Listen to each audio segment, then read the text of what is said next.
Halo kawan-kawan semua, saya di Kolfredo Nenggolan.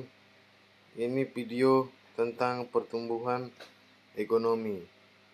Mari kita ketahui lebih lanjut. Ini pengertiannya. Pertumbuhan ekonomi adalah sebuah proses dari perubahan kondisi perekonomian yang terjadi suatu negara secara berkesinambungan untuk menuju keadaan yang lebih baik selama jangka waktu tertentu. Nah, ini ada faktor-faktor pertumbuhan ekonomi. Nah, yang pertama itu sumber daya manusia. Sumber daya manusia itu salah satu faktor yang mengaruhi pertumbuhan ekonomi. Kenapa? Karena elemen tersebut dapat memperbaiki atau justru menyengsarakan kemampuan dagang suatu negara. Apabila kualitas sumber daya manusia itu menurun secara drastis, maka kejadian selanjutnya adalah jumlah pengangguran melonjak dengan cepat.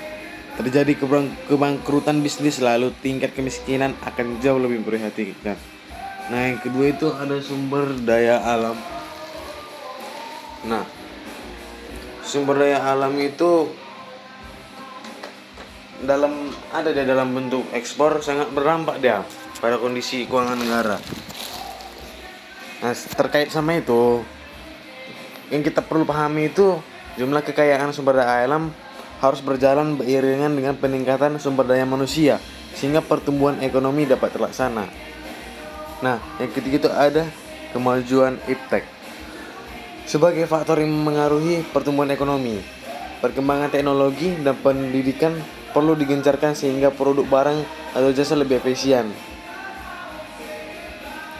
Tingkat inflasi dan suku bunga ya. Selanjutnya ini dia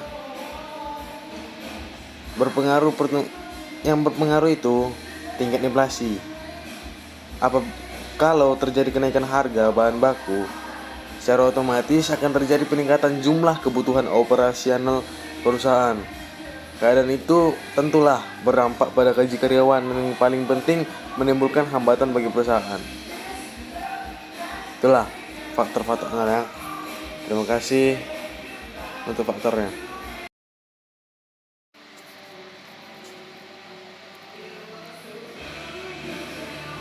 Nah, ada teori-teorinya ini. Yang pertama, ada 3 dia. Kita bahas dulu yang pertama, teori klasik. Nah, ini teori pertumbuhan ekonomi klasik beranggapan bahwa suatu negara akan mengalami penurunan pertumbuhan ekonomi seiring bertambahnya populasi serta sumber daya akan semakin terbatas. 2, ada teori neoklasik. Teori pertumbuhan ekonomi neoklasik menjelaskan faktor pertumbuhan ekonomi negara dapat stabil dengan 3 komponen penting, yaitu tenaga kerja, modal, dan teknologi. Yang ketiga ada teori historis. Teori pertumbuhan ekonomi historis fokus melihat proses perkembangan ekonomi dari tahap prasejarah hingga industri dan masyarakat dunia yang memiliki tingkat konsumsi yang tinggi.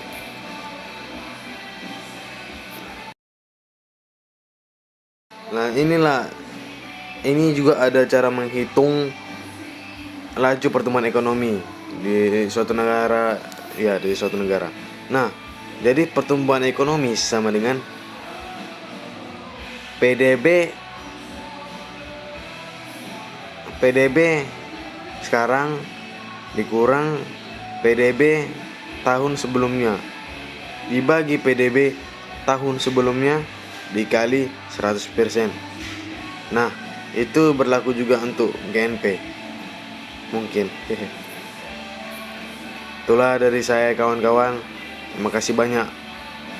Semoga diberkati dan ilmunya dapat ya. Thank you.